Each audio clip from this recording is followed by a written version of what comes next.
ये जो regular treasury bill है, ये याद रखना, हम लोग परचेज करते हैं बिडिंग अमाउंट पे, पर जब बेचते हैं तो सेकेंडरी मार्केट में जाकर बेचते हैं। अब तीसरा हम लोगों का क्या है, ad hoc treasury bill. Ad hoc treasury bill क्या होता है, ये वाला इंट्रोड्यूस किया गया था 1955 में। ये बिल आया था इंडिया में 1955 में। और ये सिर्फ क्या है, गवर्नमेंट को बोरो करना होता है ना, तो ये बिल गवर्नमेंट को बेस्ट लगता है। गवर्नमेंट को जब भी बोरो करना होता है तो ये वाला बिल बेस्ट है। ये मार्केटेबल नहीं होता है, और ये sell not sold to the public और बैंक्स।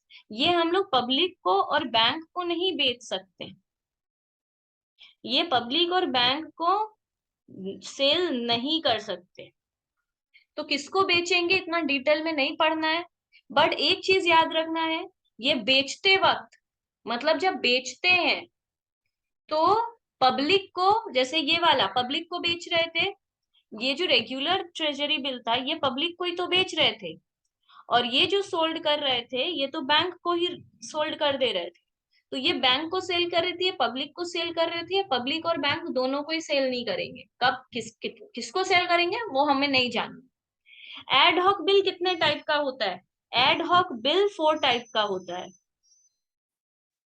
एक होता है 14 डेज का, एक होता है 91 डेज का, एक होता है 182 डेज का, और एक होता है 364 डेज का। तो 14 दिन के अंदर पैसा वापस मिल जाएगा, 91 डेज के अंदर पैसा वापस मिल जाएगा, एंड सो ऑन। तो जिस बिल में पैसा लगाएंगे उतने दिन के अंदर मेरे को पैसा वापस मिल जाएगा।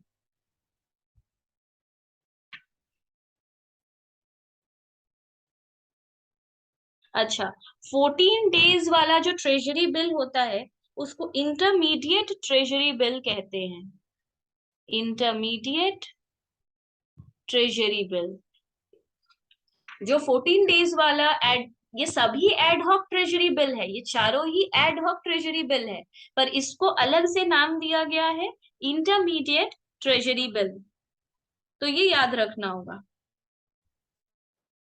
उसके बाद वैसे ये 182 वाला है और 364 वाला है। ठीक है, इसके बाद हम लोग पढ़ेंगे कमर्शियल बिल क्या होता है। देखो अभी हम ऊपर बताए ट्रेजरी बिल ही कमर्शियल बिल है, पर अगर हम लोग पहले से प्रिपेयर होके जा रहे हैं तो कमर्शियल बिल को भी अलग से पढ़कर जाएंगे। एग्जाम में अगर भूल जाओ तो ट्रेजरी बिल का ही कमर्शियल बिल में लिख देना, ऑलमोस्ट सेम होता है, बट कमर्शियल बिल पढ़कर अलग से जाना, क्योंकि अलग से आ सकता है। तो अगर याद रहे तो एक्यूरेट ही लिखना कि फुल मार्क्स मिले। तो कमर्शियल बिल क्या होता है, सेम चीज ही है, ये एक शॉर्ट टर्म लोन है, ये भी एक शॉर्ट टर्म लोन है, इसमें जो भी रहेगा वो शॉर्ट टर्म ही रहेगा क्योंकि सभी मनी मार्केट का पार्ट है। ठीक है, तो ये शॉर्ट टर्म के लिए। और इसको भी, इसको कौन, इसमें कौन लोन ले रहा होता है, देखो ट्रेजरी बिल में लोन कौन लेता है, आरबीआई, पर कमर्शियल बिल में लोन कौन ले रहा होता है, कमर्शियल बैंक। याद रखना, यही एक डिफरेंस है ट्रेजरी बिल में और कमर्शियल बिल में। ट्रेजरी बिल में जब आरबीआई को लोन लेना होता है तो आरबीआई इशू करता है। कमर्शियल बिल क्या है, जब कमर्शियल बैंक को लोन चाहिए होता है तो वो कमर्शियल बिल इशू करता है। तो ये याद रखना है बस, ये काम का चीज है। और उसके बाद हाँ, नेक्स्ट वर्ड है सर्टिफिकेट ऑफ डिपॉजिट। क्या होता है सर्टिफिकेट ऑफ डिपॉजिट को, ये ओरिजिनल शॉर्ट फॉर्म है इसका सीडी। सीडी बोलकर भी बहुत बार क्वेश्चन आता है। इसको कौन इशू करता है, ये इशूड बाय कमर्शियल बैंक, इसको भी कमर्शियल बैंक ही इशू करता है। तो ये याद रखना है, इसको कमर्शियल बैंक इशू करता है, और बहुत सारा डेवलपमेंट फाइनेंशियल इंस्टीट्यूशन भी इसको इशू करता है। ये एक चीज काम का याद रखना है, ये अनसिक्योर्ड नेगोशिएबल इंस्ट्रूमेंट है। इसका क्या मतलब है, अनसिक्योर्ड मतलब गवर्नमेंट इसको इशू करते वक्त इसके ऊपर कुछ भी मॉर्गेज नहीं रखेगा। मॉर्गेज नहीं रखेगा मतलब अगर जैसे हम लोग जब भी लोन लेते हैं तो बदले में कुछ तो गिरवी रखते हैं। अगर गवर्नमेंट इसको इशू करेगा तो इसके लिए कुछ भी सिक्योरिटी नहीं रखेगा हमारे पास, अनसिक्योर्ड है। नेगोशिएबल है मतलब ट्रांसफरेबल है। अगर नेहा के पास है ये कमर्शियल बिल और सर्टिफिकेट ऑफ डिपॉजिट, और नेहा को मन नहीं है अपने पास रखने का, तो मौमिता को ये दे सकती है। सोचो, आ, हम नेहा को देखो, नेहा मेरे से लोन ली, तो हम उसको एक सर्टिफिकेट ऑफ डिपॉजिट दे दिए कि लो तो मेरे से 1 लाख रुपया लोन ली। अब नेहा को मौमिता को 1 लाख रुपया देना ही था, तो नेहा क्या करेगी, ये सर्टिफिकेट ऑफ डिपॉजिट मौमिता को दे देगी। मौमिता इसको रखी रहेगी। कंपनी रुपया किसको रिटर्न कर देगा, जो उसको ये सीडी दिखाएगा, सर्टिफिकेट ऑफ डिपॉजिट, जो जाके बैंक को दिखाएगा, बैंक उसके हाथ में रुपया रख देगा। मेरे पास कौन दिखाएगा आके, मौमिता। तो हम मौमिता को 1 लाख रुपया दे देंगे। तो ऐसे ही तो बिल्स ऑफ एक्सचेंज में भी होता था। जब कोई बीआर नेहा को हम दिए, नेहा को भी मौमिता को पैसा देना है, तो वो बिल क्या करती थी, नेहा मौमिता को दे देती थी। हम जैसे ही अपने बैंक अकाउंट में पैसा डालेंगे, मौमिता भी उसी दिन बैंक में जाएगी, बैंक निकाल के पैसा मौमिता को दे देगा। ऐसे ही सर्टिफिकेट ऑफ डिपॉजिट में होता है। हम नेहा को पैसा देते, नेहा मौमिता को देती, तो नेहा क्या करेगी, वो सर्टिफिकेट ऑफ डिपॉजिट मौमिता को दे देगी, क्योंकि एक नेगोशिएबल इंस्ट्रूमेंट है। हम पैसा किसको दे देंगे, जिसके हाथ में वो सीडी देखेंगे, हम सीडी देके मौमिता के हाथ में, मौमिता को वो पैसा दे देंगे। काम का बात क्या है, ये मिनिमम 15 डेज के लिए इशू होता है और मैक्सिमम 1 ईयर के लिए। 1 ईयर तक ही रहना है, क्यों, क्योंकि ये शॉर्ट टर्म है, सब मनी मार्केट पढ़ रहे हैं तो सभी कुछ शॉर्ट टर्म होगा। और दूसरा, इस डिपॉजिट में इन्वेस्ट करने के लिए एटलीस्ट मिनिमम इन्वेस्टमेंट होना चाहिए 10 लाख का। 10 लाख मतलब 1 मिलियन। कम से कम इतना इन्वेस्ट करना ही होगा, इससे कम इन्वेस्टमेंट सीडी में नहीं होता। अब हम लोग पढ़ेंगे कमर्शियल पेपर।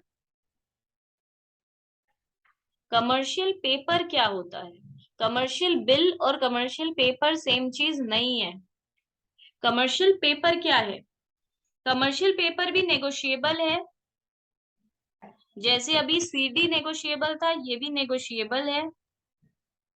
और क्या होता है, ये भी शॉर्ट टर्म होता है, क्योंकि प्रोमिसरी नोट है। ये एक तरीके का प्रोमिसरी नोट होता है। प्रोमिसरी नोट में क्या होता है, हम प्रॉमिस करते हैं कि हम तुमको पैसा दे देंगे, इसमें भी प्रॉमिस करता है सामने वाला कि तुमको पैसा दे देगा। तो ये इशू कौन करता है, ये इशू करता है कंपनीज। पार्टिसिपेंट में कंपनीज भी था। कंपनी क्या इशू करता है, कमर्शियल पेपर। तो याद रखना है, कंपनी कमर्शियल पेपर इशू करता है, और ये अनसिक्योर्ड होता है, मतलब कुछ भी मॉर्गेज नहीं रखता कंपनी इसके लिए। तो ये याद रखना इतना कि कमर्शियल पेपर क्या होता है, नेगोशिएबल होता है, शॉर्ट टर्म के लिए होता है, ये एक टाइप का प्रोमिसरी नोट है, इसको इशू करता है कंपनी, और ये अनसिक्योर्ड होता है। और ये कहाँ पे ऑपरेट होता है, कमर्शियल पेपर मार्केट में। इसके लिए क्या है, कमर्शियल पेपर मार्केट। अब आता है कॉल मनी। कॉल मनी कहाँ ऑपरेट होता है, कॉल मनी मार्केट में। ये भी क्या होता है, डेफिनेटली शॉर्ट टर्म, क्योंकि मनी मार्केट का पार्ट है। दूसरा, बहुत सेफ होता है। इसमें सेफ्टी क्यों है, क्योंकि ये यहाँ पे हम लोगों को बहुत सेफ लोन है ये, मतलब यहाँ पर, मतलब जब हम लोग को, मतलब सेफ्टी इसलिए क्योंकि पता ही है कॉल मनी, अगर कॉल मनी में इन्वेस्ट कर रहे हैं तो मेरे को मेरा पैसा डेफिनेटली मिल जाएगा। इस क्यों, और सेफ क्यों है, क्योंकि इसमें बहुत जल्दी पैसा मिल जाता है, वो 1 से 14 दिन के अंदर मेरे को पैसा मिल जाता है। तो जब बहुत जल्दी पैसा मिलने का रहता है तो हम लोग उसको सेफ लगता है। जब हम लोग को बैंक से इंटरेस्ट रेट मिलता है तो इंटरेस्ट रेट कहते हैं। कॉल मनी जब इंटरेस्ट रेट देता है तो उसको कॉल रेट कहते हैं। कॉल रेट का मतलब इंटरेस्ट रेट ही है, पर कॉल मनी मार्केट में उसको इंटरेस्ट रेट नहीं कहते, इसको कॉल रेट कहते हैं। तो जब भी कॉल रेट का बात आएगा, मन के अंदर उसको इंटरेस्ट रेट ही समझेंगे। और यहाँ पे लिक्विडिटी सबसे मैक्सिमम है। लिक्विडिटी मतलब किसी भी चीज को पैसे में बदलना, इसमें 1 से 14 दिन में, मतलब एक दिन में भी हो सकता है मेरा पैसा वापस मिल जाए। तो इसलिए यहाँ पे लिक्विडिटी मैक्सिमम है हम लोगों का, और ये कॉल मनी मार्केट में ऑपरेट होता है। और एज सच इस चैप्टर में मतलब मनी मार्केट में कुछ खास है नहीं। अच्छा, तो मनी मार्केट में और कुछ नहीं है, मनी मार्केट पोर्शन होगा। ये प्रॉपर हम लोगों का डिफरेंस है, distinguish between organised and unorganised money market. ये अभी हम सारा पॉइंट्स अच्छे से समझाए, इसको एक बार रीड करना, समझ में आ जाएगा। उसके बाद है right short note on repo and reverse repo. ये रेपो और रिवर्स रेपो क्या होता है, देखो।